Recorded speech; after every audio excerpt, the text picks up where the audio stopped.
Yeah, I know we gonna go hard. We been that team ever since Bart started. All my cheese heads go pack go. Ain't showing no mercy, cutting no slack, no. I ain't a bad sport and I'll even wish you good luck. Only thing I will say. All right. We are live Friday night. Cheers, having a beer for those of you listening live. Those listening on the pod later on, you'll be listening to this at least on a Saturday. But welcome to Lombardi's Legends podcast. Dane, as always, here with my boy Wags. Wags, we skipped about a week. We're back. We're talking wide receiver room. Feel refreshed, feel good. We're talking about the draft today, wide receivers in the draft. And I'll tell you what, the draft can't come soon enough. There's a lot of hype. There's a lot of talk out there. Right now, folks, just for a reminder, we got Randall Cobb. We got Chris Blair. We got Rico Gafford. Amari, who came in as a guy this offseason. Amari Rodgers, Malik Taylor, Sammy Watkins, Juwan Winfrey, Alan Lazard. That's the core, the wide receiver room right now. There's a lot of talk that the Packers could take a wide receiver early, potentially first round. It's been a minute. So we're going to break down some of these receivers in the draft today, talk about some of the guys that we like, some of the pros, some of the cons. But without further ado, Wags, how are you feeling, buddy?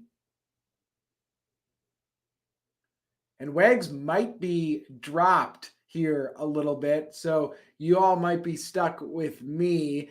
Can you hear me now, Wags? I am back. Right. So technical difficulties there, but Dane, nothing is going to damper my enthusiasm.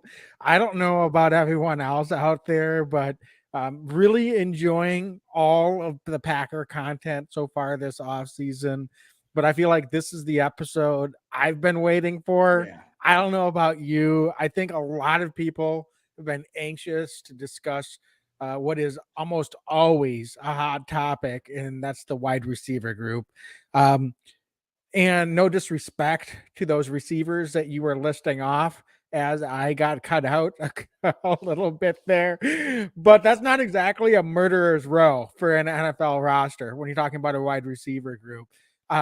Would I love it if any or multiple of those guys step up and all of a sudden take it to the next level and we've got a new diamond in the rough? Absolutely. I'm rooting for all of them. Don't get me wrong, but we've got a lot to prove when it comes to the wide receiver group. So I think there's kind of a consensus out there, even after the signing of Sammy Watkins, which let's talk about that for a second here in a minute, that the Packers not only are probably going to be taking a top pick, one of their first two picks in the first round, but probably multiple, maybe three wide receivers in this draft. I would not be surprised if they take a guy early and then supplement that with another pick, third round-ish, and then maybe another one mid to later. They're going to bring another guy in unrestricted or undrafted free agent. So they're going to bring in a bunch of guys to be competing here. I think when you look at even with Sammy Watkins, there's, Dane, dare I say, outside of Alan Lazard and Randall Cobb, is anyone else that's currently on the roster a lock to make the 53 in your mind? I mean, I don't want to, and I don't want to make it sound like I'm down on Amari Rodgers. No, there's a lot of people calling him a bust already, which I don't think is quite fair. Also think it's fair to say that he didn't make the impact that you would have liked to see from a third round pick, particularly on special teams. It looked like he was a little deer in the headlights at times. So it jury's out on him. And Sammy Watkins, definitely when you look at his contract, not a guy that's guaranteed to make this roster. Obviously, he's gone kind of a prove it situation. So not only do I expect Packers to take guys early, I think they'll take them early and often in the draft, and they may not even be done in free agency as well. I think they're going to be very active, and they're going to be bringing in a lot of guys. Take a look at this wide receiver group. Wags, let's talk about Sammy Watkins for a second, right off the bat, just because he's on the roster. We're talking about guys on the roster. The deal was definitely a prove it deal, as you mentioned, but I mean, we're talking prove it deal. It was listed at $4 million. It's nowhere near that in guaranteed money. I don't have the figures right in front of me, but I think it's a few $100,000 guaranteed, which to me means he's battling for a roster spot just like everybody else. I like that signing for the Packers at that price because I always like Sammy's game. Issue with him, of course, is the injuries, right? And it's hard to make the club if you're in the tub, as they say. So, I think he can still stretch the field at 28 years old. He can still make plays on an NFL roster. So I am eager to see what he's able to do. But I think a key for him, Wags, to make this team is to stay healthy through training camp and really, show what he can do. If he's not able to stay healthy, would you be surprised, especially if they draft high a wide receiver, would you be surprised if maybe he doesn't even make the cut out of camp? I would not be surprised, but right now he's like the only true X receiver they have on the roster. So Sammy, I think, is someone that probably looked around the league and said, oh, I can go play with the best quarterback in the NFL on a team that doesn't currently have any proven commodities at wide receiver. With all due respect, I think Randall Cobb, we know where he is in his career at this point. Alan Lazard, I think, could take up a slightly bigger role, but honestly, I'd be surprised if he makes a big jump at any point. I think he could get more targets and he could be an increase in productivity.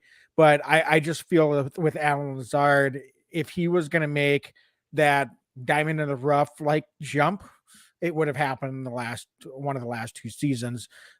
He's had opportunity, and I think he can be a very, very important part of this team. Yeah. However, I just don't see him having a lot of upside at this point. I hope I'm wrong, but I don't see Alan Lazard as someone that's going to all of a sudden turn into a bona fide number 2 wide receiver. He's going to get a lot of snaps. Don't get me wrong, but I'll be happy to be wrong about that, by the way, Dan. So Sammy Watkins, I'm sure, is looking at this. Long and short of it is he's had probably a little bit of an underwhelming last few years.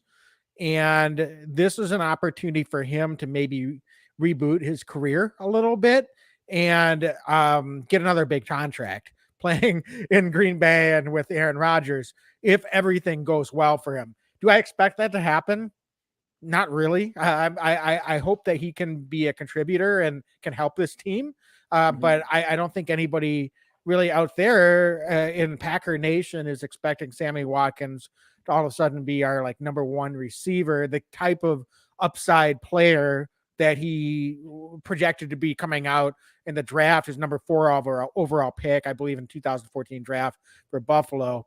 That's not the type of player we're expecting to get at this point with Sammy Watkins. I think most people would be happy if he can, from a productivity standpoint, perhaps match or come close to what MVS was giving us the last couple of years. They're 2 different players. Don't get me wrong, but I think the inconsistency and the ability to maybe have some big games occasionally is what a lot of people look at when they're comparing maybe an MVS to Sammy Watkins. And look, it didn't cost the Packers $30 million and $10 million a year to do it. So worthy gamble, in my opinion. I don't think it's even with Sammy Watkins probably underperforming to what you'd like to have for some of the teams he's been on compared to what MVS ended up getting. I'm more than happy to pay Sammy Watkins what the Packers did and hope that he can, maybe even if he doesn't match, come close to what MVS was giving us. Yeah, no, I think that's great insight. And all the more reason, there's a real opportunity now for the Packers to take a wide receiver with at least one of those first round picks. Knowing Goody Wags, they could even move up and go get themselves a wide receiver.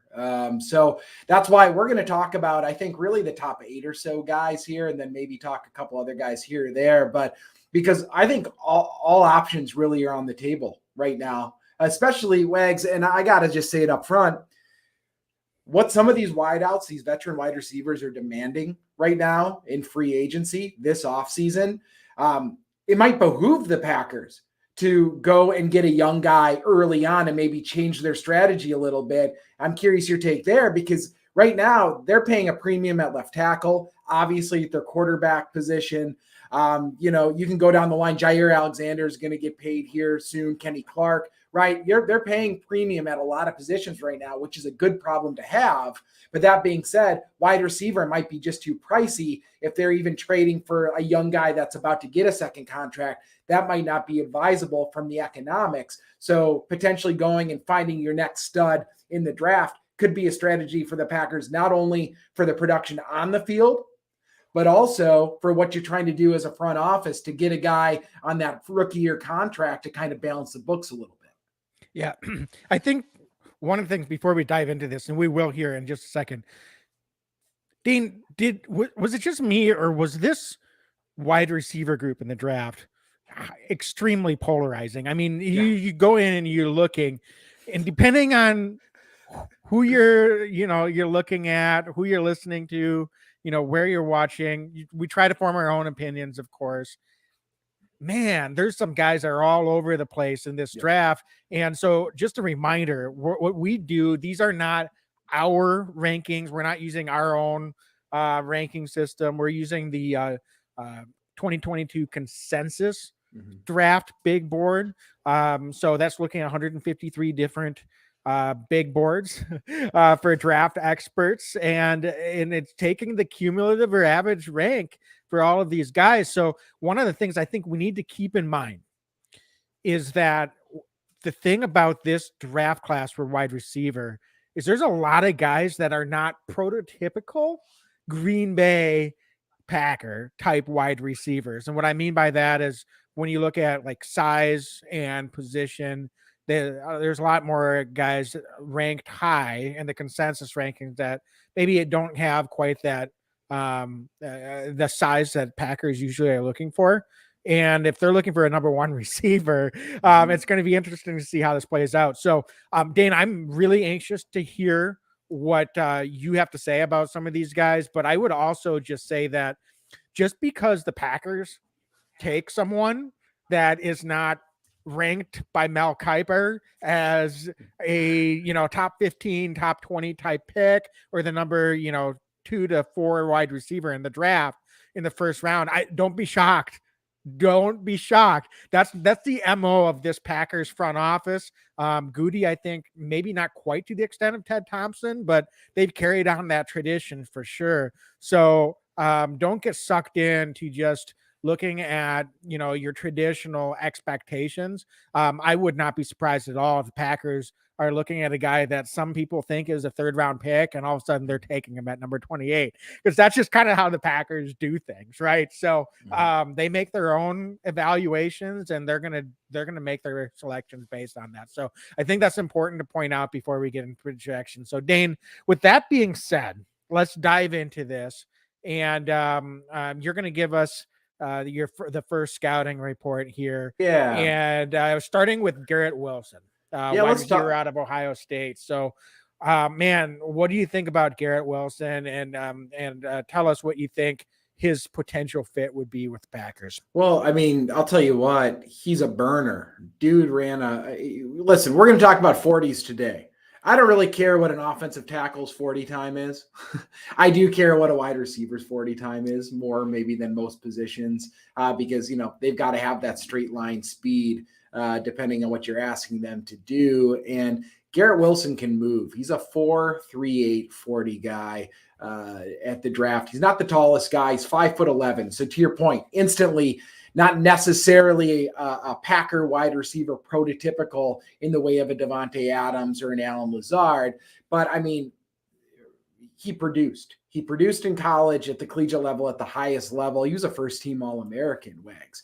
And I really like what this guy can do. And I think the reason that he's projecting on most boards ahead of his college teammate, Olave, is because he just can do a lot with the ball in his hands. And that's something that I think, a lot of guys, you want to see what they can do there. He's got, I'm going to say this probably a few times today, but he's sudden with his movements, and he makes a lot of guys miss. So you get the ball in his hands, a lot of dudes are going to be missing tackles on somebody like him. I love the way that he plays with the ball in his hands. And Wags, at this point in the NFL, you need to have guys that are playmakers, right? Not just guys that can run these crisp, clean routes, although that really helps. But you want to see guys, especially in somebody like a Coach LaFleur's offense, where you can scheme and get the ball in his hands and just let him go.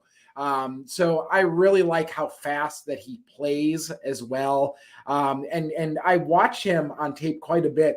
His hands look really natural as well. He's got strong hands. I remember watching him in college live a few times, live on TV a few times. And he's able to kind of catch those 50-50s really well, those 50-50 balls where it could go either way to the DB or the wide receiver. He's got those strong hands, brings down the ball. So, there's things that he needs to work on, I think, but overall, he's a really, really talented wide receiver that's going to, I think, be really good at the next level. And it's no surprise if he's a top 10 guy or a top 15 guy. But the way things are going, I wouldn't be surprised if he's a top 10 pick and the first wide receiver off the board. Yeah, we'll see. And the interesting thing is you're not going to draft a first round wide receiver for special teams, but Right. Really good gunner and has some return ability as well. So that's another thing the Packers could be looking at if potentially he slips down. How do you see him as a fit for the Packers? One of the cons I've seen with Wilson is because of his size and his maybe not his precise ability as a route runner. That's one big difference between his teammate Chris Olave, and he can get jammed up at the line of scrimmage a little bit, and that's was noticeable. Even though you don't see a lot of press man coverage at the college level, so what do you think about that when the Packers are really probably looking for, when you look at the rest of the wide receiver room and the fit overall, does Garrett Wilson project as someone that you think the Packers would be so high on that they would even trade up for? I'd be surprised if they trade up for him based on that fit. But that being said, in a wide receiver room where they're clearly going to be looking for playmakers,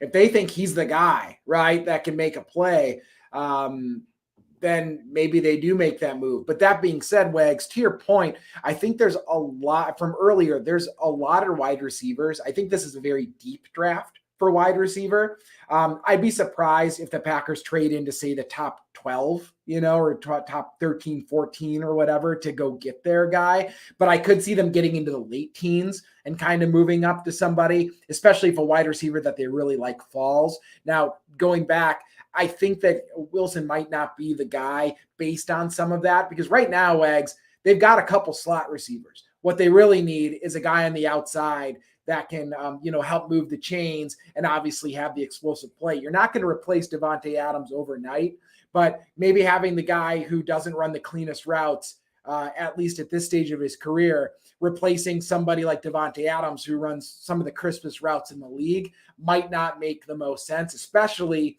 when there isn't, in my eyes, a significant drop-off after him. And in fact, there's other guys that I think might be a bit better of a fit for what the Packers are looking to do long-term at the wide receiver position. And, I'm curious as we go down the list with the guys that you're going to be talking about too, like who you have next on your list, because I think there might be some other guys that I'm eyeing that might be better fits than Wilson is right now. Yeah, I think so. And let's, hold that discussion because as we move later, I think that'll become a pertinent point. Next on the list for consensus wide receiver rankings on the big boards, number 2 overall for wide receivers is Drake London out of USC. Now here's a guy with some size, listed as 6'4", almost 220 pounds, and just a smooth athlete. Also played basketball for USC his freshman year, and he's very versatile. Actually, Iman St. Brown was at USC, and Michael Pittman in the last couple of years got drafted in subsequent seasons. And even at his size, until this past season, he was a slot receiver. So USC like to move him around a lot. This last year, he became the featured guy, and he was able to be highly productive. Actually got a broken ankle, missed the last 4 games of the season, but even with that, was able to get over 1,000 yards receiving, 88 receptions, 7 touchdowns. So just a very, very productive final season at USC. Downsides and why he might not be a top 10 pick and might slide down a little bit, just doesn't have that high-end explosiveness especially that you'd be looking for a first-round receiver. And I'll be honest with you, Dane, when my first impressions of him when I was watching tape was he's a first-round pick, really? Now, that said, the more you watch him, I think the more you can appreciate what he can potentially bring to the table. For someone his size, just has elite body control. So right away, he's someone that 6'4", uses his body extremely well, can high point the football, has that, basketball background that I think can be a little bit of a cliche, but in this case, you can see how he uses that skill set on the football field. And so he could be an instant, red zone threat right away from day one. So I think that's something definitely that you can't take for granted. He's got pretty solid hands, and he's actually a pretty sneaky ability to make guys miss. Not the best yards after the catch, but really good for a wide receiver as yards after contact. So he can carry guys when he gets ahead of steam, and can really. He actually is very physical, not that typical basketball like player that you would expect would go down and shy away from contact. He will lower his shoulder and try to run people over. So I really like that about him as well. And so it's going to be interesting.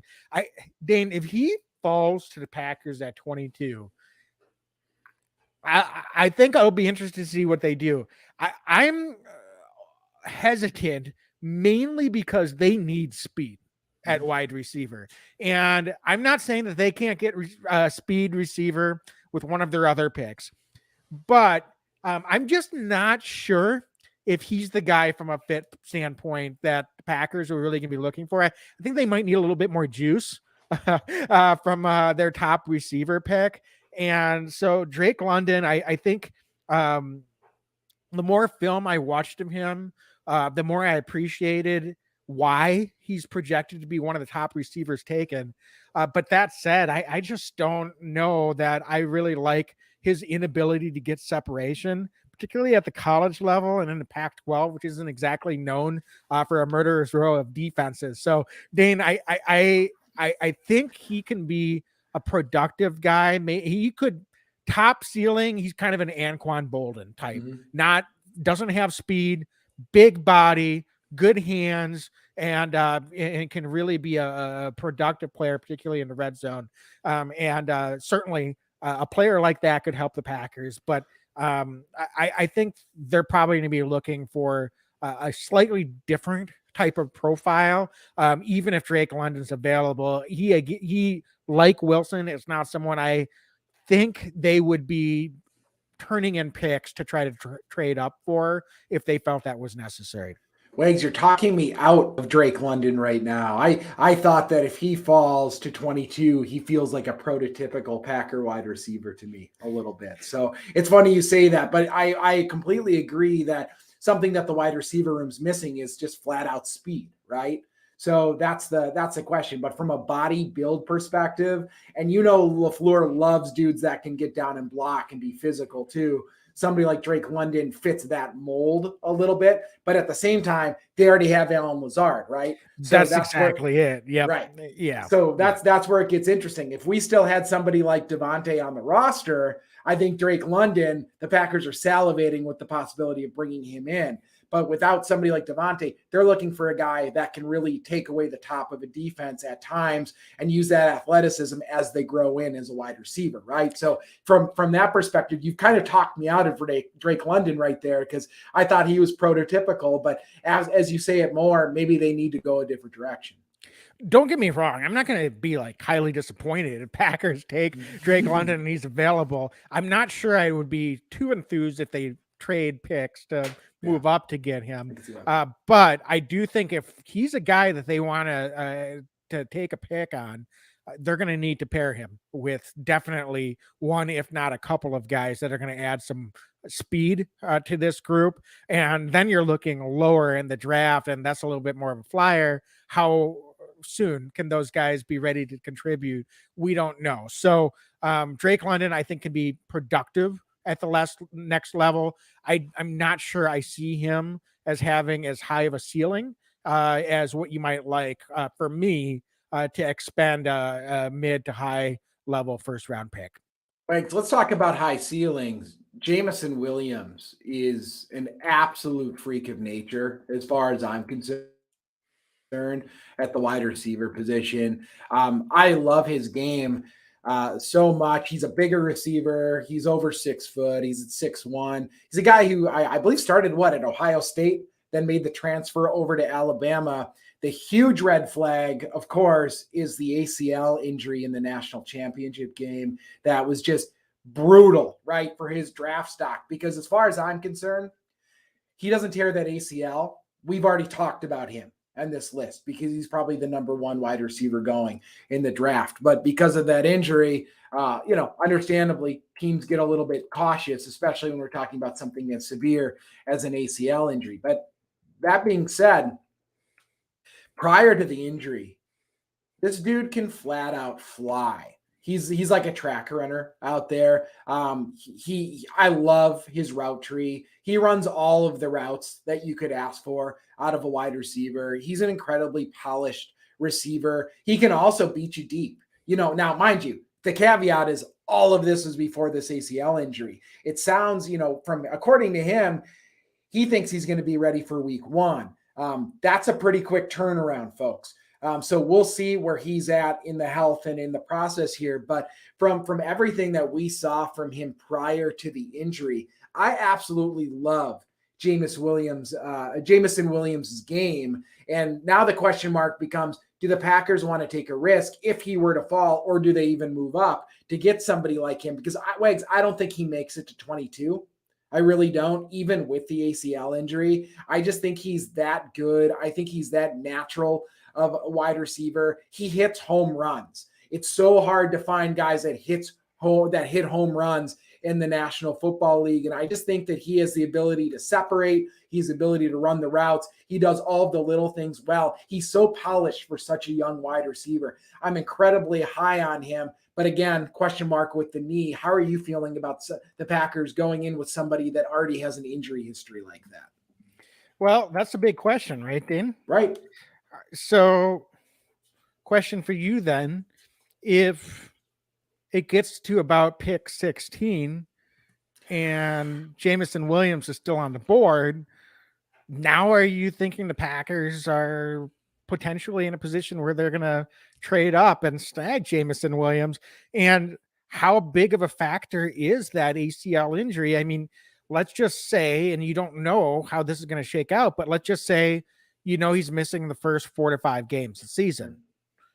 I think that's probably the safe thing to say, minimally. I would agree.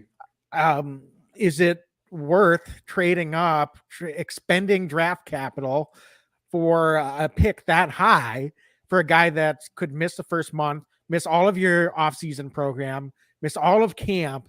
And as a rookie, a lot of times those guys can kind of have a harder time making an instant impact to begin with, even with that work. How big of a factor is that for you, Dane? I mean, that's why I'm not in the front office, Wags. That seems like a hard question to ask. It makes me really nervous, to be completely honest with you. You don't want to basically use draft capital, especially where the Packers are situated right now, on what could potentially become a bit of a redshirt year for a guy. Even if long-term his projection is through the roof, it makes me nervous because the reality is the Packers need to land somebody who's making an impact early and making an impact often. It's too important of a position right now, with the absence of a true number one wide receiver on this roster, that's what makes me nervous. Now, if he fell to 22, that's a totally different story, and I'm actually starting to think about it. But if the Packers have to expend extra draft capital to move up, I don't think I'm comfortable there, especially if some of the other wideouts are still on the board at that time. Yeah, and I mean, you've got two teams ahead of Packers in the Philadelphia Eagles and the New Orleans Saints that have 2 picks apiece between picks 15 and 19, and both of them probably could use another wide receiver. Will they take a wide receiver? Who knows? But when you've got 2 picks in that range, maybe they're more likely to take a gamble on a guy like Jameson Williams, knowing that they've got another pick right there in short order and kind of play the board a little bit. So I agree with you. I think it would probably be too steep of a price, not only from the risk standpoint, but just from what Packers might have to trade away to get themselves into position to get Jameson Williams. But if he slips down, you know what? This is a guy that is being compared to a more explosive Jerry Jeudy. So long run, I think I'll take that. I'll sacrifice a month or 6 weeks of the season, of his first season. If that's the type of player the Packers could potentially be getting, he could still help them tremendously in the second half of the season if we can just hold serve. So yeah, it'll probably just be one of those things where I don't expect him to last to 22, but with that injury, you just never know what can happen. And certainly I think the Packers would have to think long and hard about what they want to do there if he is available. So Dane, one more guy that we want to touch on before we take a break here. And this is one that I think a lot of Packer fans have been circling. You and I included, Chris Olave out of Ohio State. All right, so let's just say it. The dude is just probably the best route runner, highly technical in terms of his ability to run routes. And in this draft, he can make an instant impact on the Green Bay Packers. You're not going to have to worry about Aaron Rodgers doing that eye roll when Chris Olave runs back to the huddle after a play because he's made the wrong decision, made the wrong route.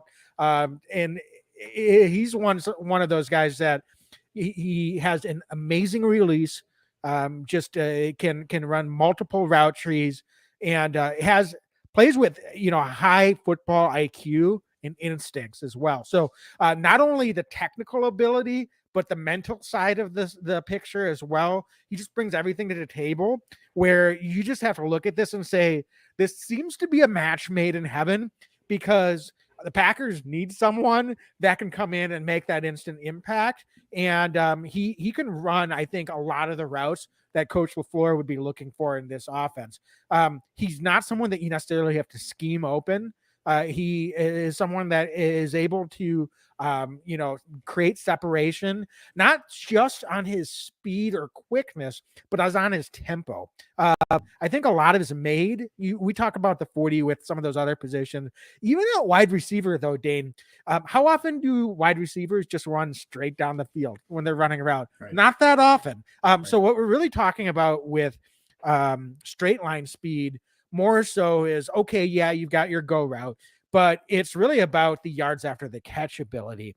And with Chris Olave, I think one of the things with him is he does lack some of that size that you'd be looking for in a prototypical number one wide receiver. So he may not have quite the upside as what you'd be looking for in a typical wide receiver first round pick. However, and I hate to say this because it sounds bad or like it's a pejorative, he's an extremely safe first round pick, especially for what the Packers' needs are. And I know that's going to sound like a negative. I don't mean it for it to come across that way, but the reality is that the Packers really need someone that can make an instant impact. And I think his floor is very, very high.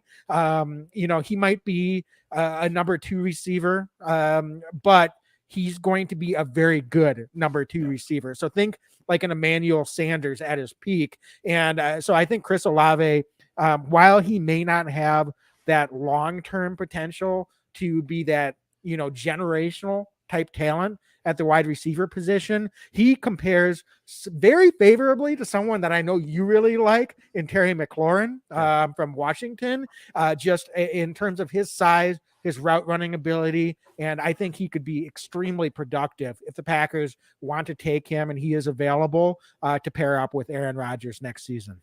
Wags, this is going to be high praise coming from Packer fans, but young Donald Driver is kind of what he reminds me of a little bit with his game. I love his game so much. I love his route running. It's crisp. He's kind of got that. You talked a little bit, I think, about his body control, but he's kind of got that Chris Carter style, that knifing ability. And I hate the Vikings, but man, Chris Carter could ball in his prime. And, there's some of that with him. So to your point, Rodgers isn't rolling his eyes with this young man.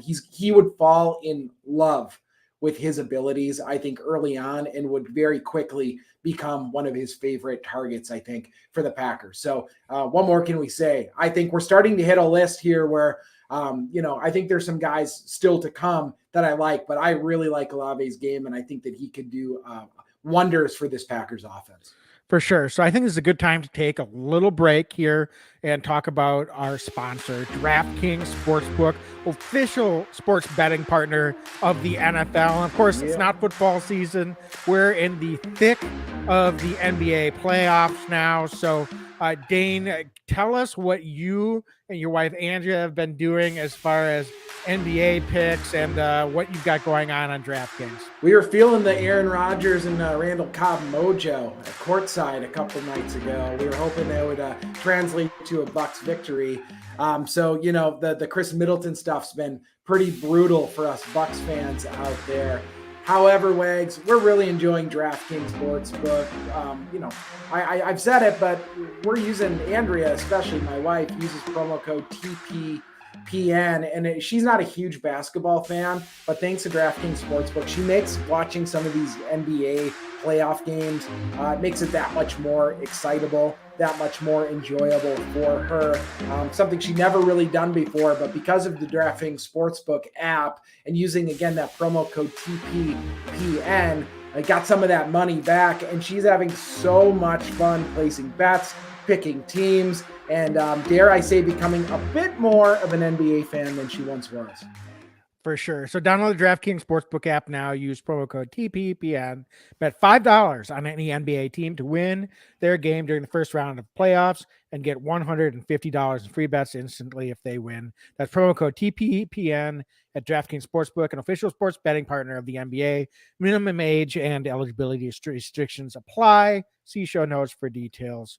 All right. So Dane, we need to get back into this then. So, when you look at the rest of this group, I think we're starting to probably get to what's projected to be maybe either late first round or early second round as we look at some of these next few guys. So next up on the consensus big board for a scouting report from you is Treylon Burks out of Arkansas, a guy the Packers brought in to have a pre-draft visit. So what do you think about Treylon Burks and how do you see his fit with the Packers? Well, it doesn't surprise me that they brought Burks in. He's a big dude for a wide receiver. I mean, he's 6'2", but this guy's 225 pounds listed, Wags. I think that part of the reason, when we were growing up, I'll tell you what, wide receivers, they weren't much over 200 pounds, right? And nowadays, DK Metcalf and a number of other guys have really,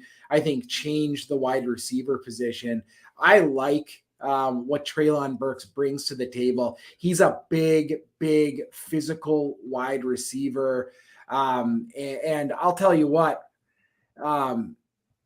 he reminds me a lot of A.J. Brown, actually, from the Titans. So that's high praise because I think A.J. Brown can ball, and I've seen that comparison on a number of websites, and it doesn't surprise me. But I like him because he mismatches, right? He's just a size mismatch.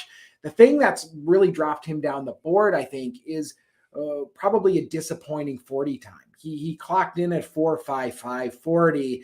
If he was closer to the 4.4 range, I think that he would be in the conversation with some of those top 4 guys a little bit more. But I do think he's starting to slide a little bit down the draft just because of that 40 time. But that being said, the tape does not lie with him.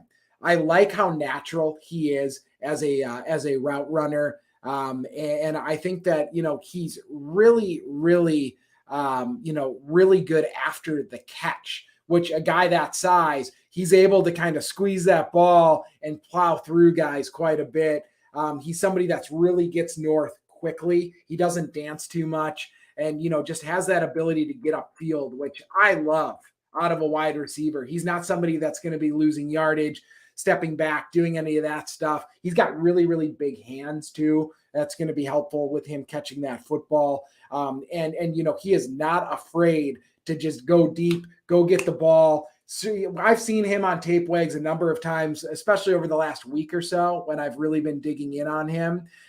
He will sell out completely to make a catch with reckless abandon. I love that about him. And also Wags, dude had almost 175 plus yards and a couple touchdowns against Alabama. That's huge production against a big time opponent. So I love what he brings to the table. And I would not be surprised at all if he ends up being a Green Bay Packer at the end of this. I think he, out of everybody we've talked about, might be the most likely to be a Packer so far out of anybody we've talked about.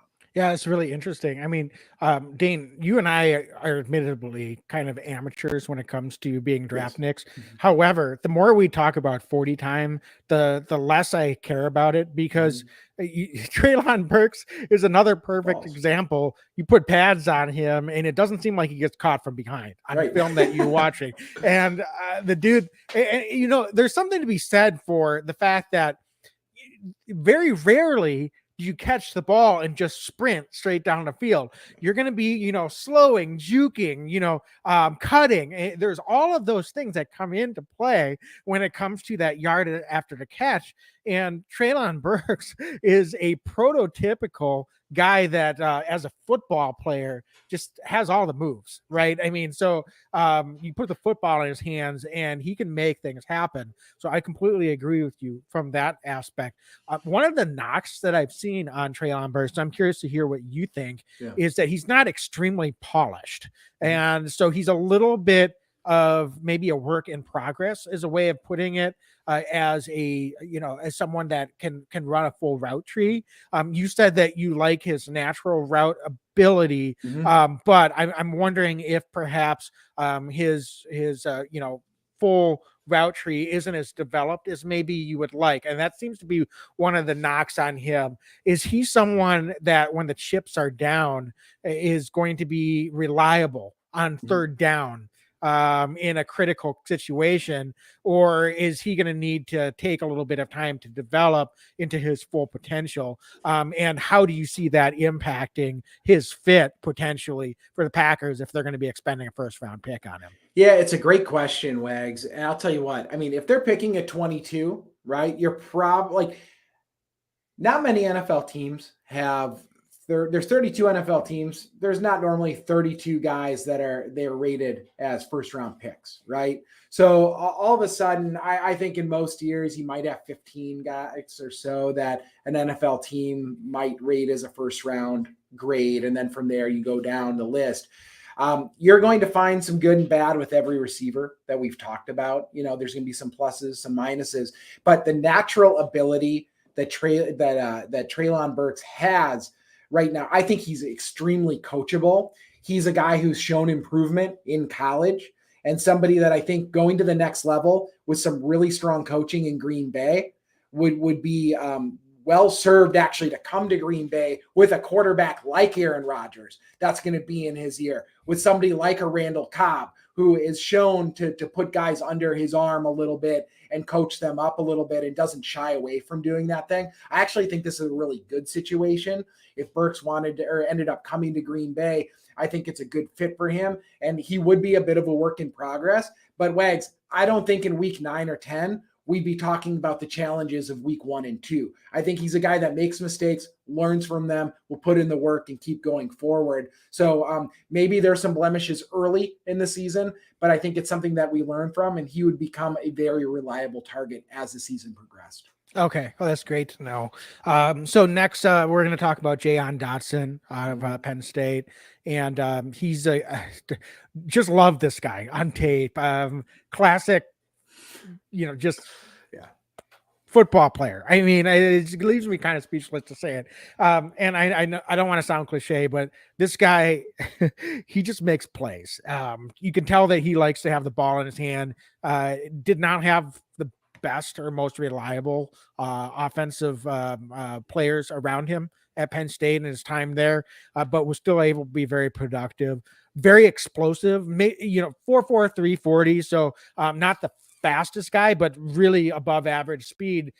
But more so than that, just quick twitch, explosiveness out of the break. It can really make guys miss. It's hard to catch up to him. Once he gets the ball, he can kind of just take it up to that next gear. And so he's just an exciting player to watch, Dane. I'll tell you what, I don't know if he's the best fit for the Packers for some of the other reasons we've stated. I think there's other guys that you may look at that aren't the prototypical 6'3", 6'4" type of wide receiver the Packers seem to classically covet.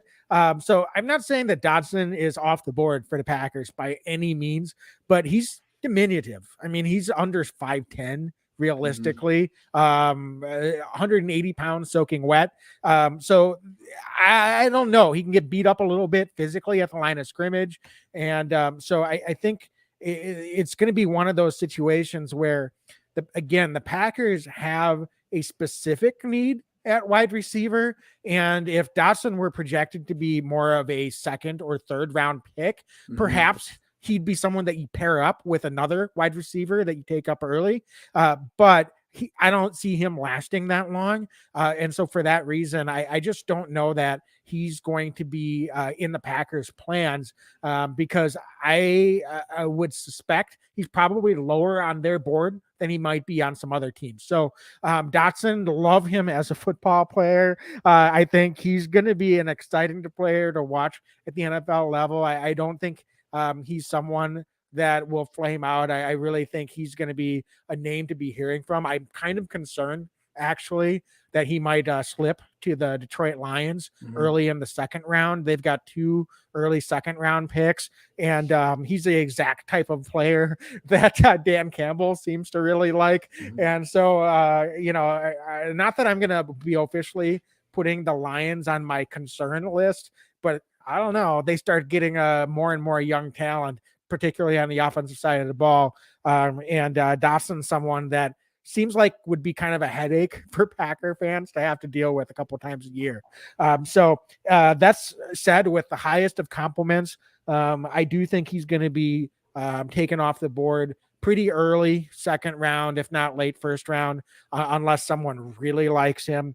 But I don't know. I'm not seeing him from a fit standpoint with Green Bay, and that's not a knock on him as a player at all. No, I mean, you're spot on, right?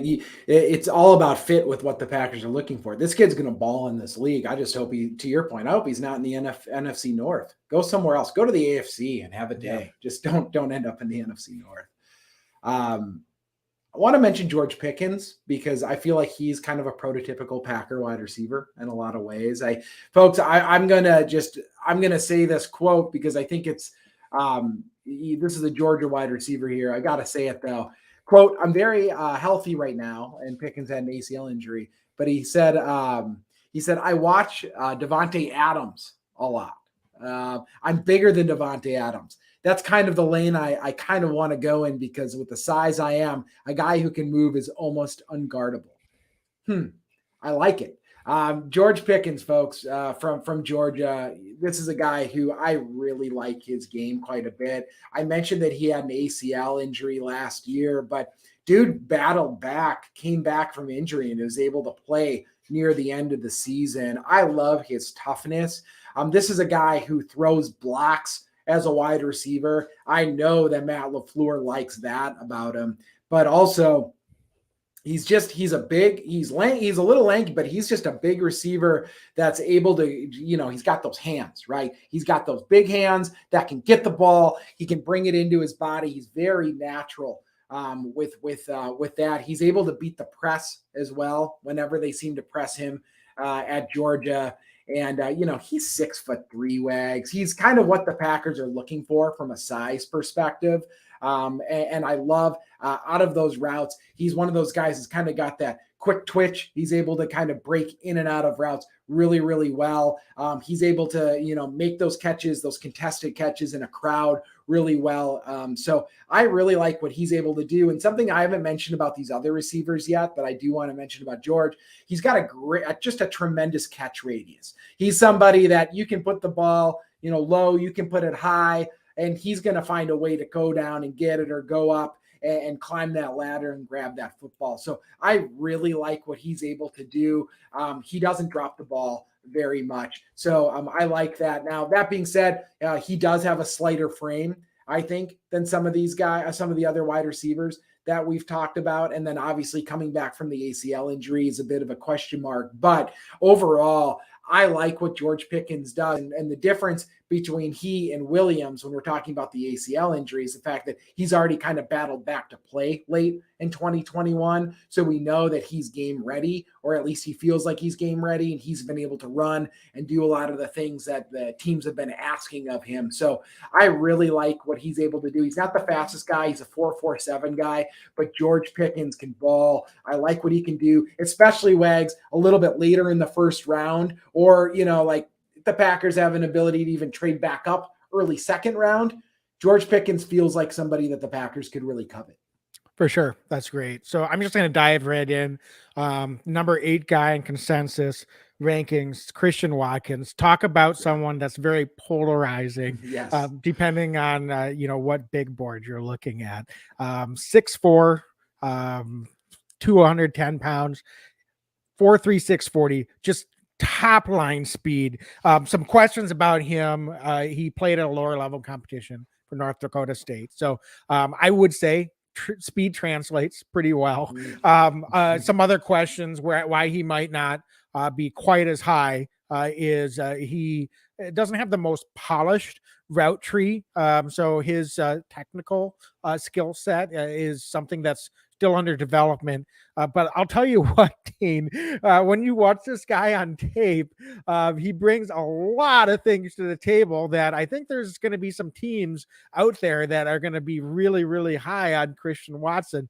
So I think I even mentioned at the top, it's running my mind now, that it wouldn't shock me if he were a guy that out of nowhere the Packers turn in their card and they've taken him at number 22, and a lot of fans get really upset. Like, oh, he was supposed to be a second round pick. Why are they reaching for him? And I'm just telling you, there's going to be other teams that have a first round grade on Christian Watson. And it's one of those things. Some people may not have him as high, but there's going to be a lot of teams that have him projected to go pretty high in this draft. So if the Packers want him, I'm not going to be shocked if they use one of their first round picks to snatch him up.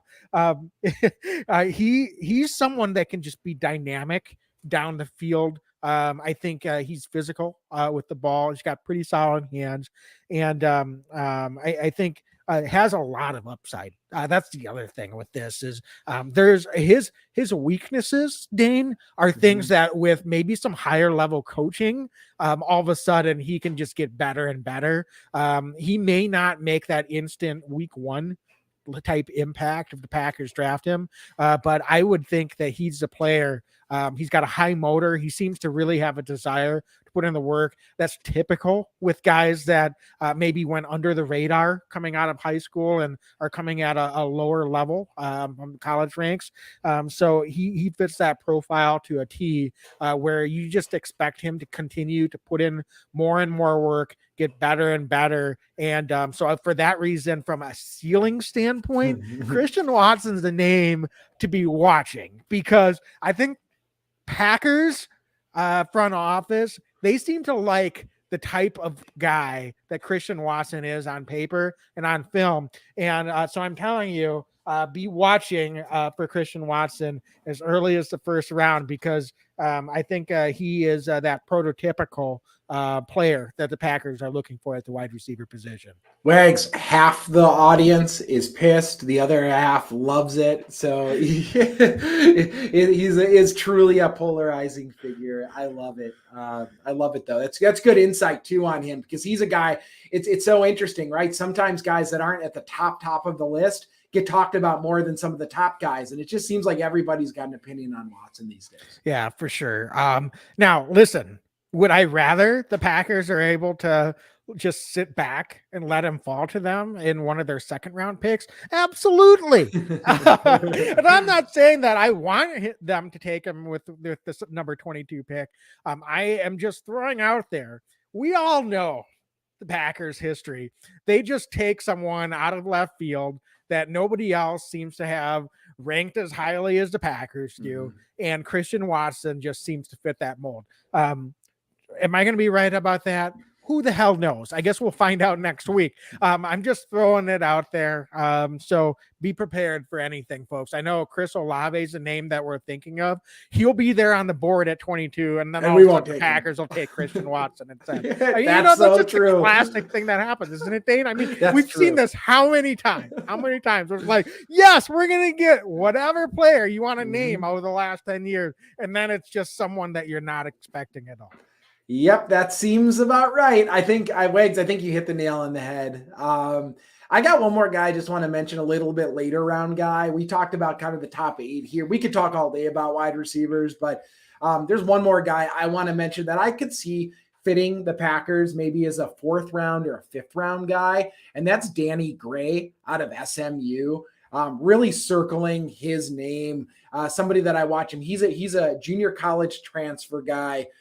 Super productive at times there for the Mustangs there at SMU. But what I love about him is he seems like a very logical and possible replacement for MVS. He flies down the field. He's a 4.37 40 guy, Wags. And what I like about him is that, his size, he's about 6 feet tall, and he plays with a lot of quickness in addition to his speed. He knows how to use that really well. Also has that ability after the catch and can just be a massive threat downfield. He also, from all the scouting reports I've read, but also some of the video I've watched, really good on some of those crossing routes and just extending plays. So somebody that I really could see the Packers now. There's not a lot of polish to that game, but he's played outside full time. So he's an outside wide receiver that's got speed, who can make a lot of plays. It seems like a kind of fit that the Packers are looking for, especially if they're trying to add young talent a little bit later on in the draft after maybe going high. Don't be surprised if Danny Gray gets picked by the Green Bay Packers. Yeah, I've got a couple. That's a great one. I've got a couple to mention, maybe not necessarily deep sleepers, but first, David Bell out of Purdue. I think he's someone that is kind of like Chris Olave light. As a player, it's a little bit more size. Part of the reason he's slipping down into more of a 3rd round or later projection is he ran a 4.65 40 at the combine. So, disappointing in terms of his speed. So that's really bringing him down. But when you watch him on the field, is able to get open, just highly proficient as a route runner, very instinctual, plays with some physicality, great hands. He's sneaky in his ability to be able to get separation. So if he's there in 3rd round and the Packers go for someone like Christian Watson, maybe at 28, let's say 28 instead of 22, I think he would make a great pairing to be able to maybe make that impact. And he would be that classic, David Bell has just made an instant rapport with Aaron Rodgers reports coming out of camp. So someone to keep an eye on if he's available for the Packers, depending on what other moves the Packers make. Is he like the first receiver they take? No, I don't think so at all, but could be someone that's there mid to later 3rd or maybe in the 4th round. So someone to be watching for. Another one, Alec Pierce out of Cincinnati. I've been doing some deep dive, and Dane, you're going to love this. And it's not just because he's a wide receiver, but 4.33 40. and he's compared to a faster Jordy Nelson. No kidding. So this is a guy that didn't necessarily get the targets or the production at Cincinnati. A lot of folks are saying that that's a little bit of a knock, but every time he got the ball, explosive. All 3 years of his career at Cincinnati, averaged 17 yards per catch or higher, and just is able to take the top off of the defense. So someone to be watching for in that 3rd to 4th round range. If the Packers are able to, maybe it's an Olave Alec Pierce combination, just in reverse. Certainly they may not be as polished in his full route tree as well, but decent size. And I'll tell you what, he just looks good on film. And I think he could be one of those diamonds in the rough where he could make an impact to put stress on defenses if they can just say, hey, young man, just run straight down the field. So I think he would be another name to be looking for. And I know it's lazy a little bit to compare, a wide receiver to another former Packer wide receiver. That is classic for Packer Nation. We've seen it for the last 20 years. But that being said, this guy has legit speed, and I think it has the ability on top of that from a technical standpoint. Would not be surprised if Packers have him pretty highly on their board as well. Wags, got a couple comments I wanted to mention too here as we're wrapping up. Mitch Slowick, kind of echoing, I think, what some of the stuff that we were talking about early on in tonight's podcast. I wouldn't go after Brown, Metcalf, guys like that. They're about to need new contracts, which means lots of money. Go draft and get some top-tier talent at wide receiver. Agreed, right? Now the problem is we know Brown and Metcalf can ball. Everybody else speculation so far. So I think that's the biggest concern, right? There's a risk reward piece of that, but overall, I would agree with that notion, especially with the cost that some of these wide receivers are going to demand. I just don't think Packers are going to want to be able to pay that. Yeah, I mean, early after the Packers traded Davante Adams, I think you and I both thought there was possibility they turn in some of those picks for, a veteran wide receiver. And the more these contracts come out and the crazier the numbers are, I agree with you, Dane. I think that seems less and less likely. And the Packers are just going to roll with Sammy Watkins and some rookie wide receivers here that they get in the draft, undrafted free agency, and maybe another guy on the margins before camp. So I think, Mitch, you've got full agreement from Dane and I for sure. Yeah, John Dorn says Packers drafting a kicker. I hope not, John. I don't think it's happening this year. We're not the Raiders. Don't worry about it. I think we're going to be drafting for some. We do have 3 kickers on the roster right now, John, and I know you're kidding. We know you're kidding, but I mean, it's just I think, John, what you're putting perfectly is expect the unexpected when the Packers draft. Don't go in thinking, we've got, a consensus number 15 guy that's dropped to us. He's going to be who we're going to take because we need the guy at that position. Meanwhile, Goody or Ted Thompson is turning in a card on someone else that's, 3rd round pick for every other team, blah, blah, blah. And that's just kind of how they roll. So, John, I appreciate the humor. We love it. Yeah.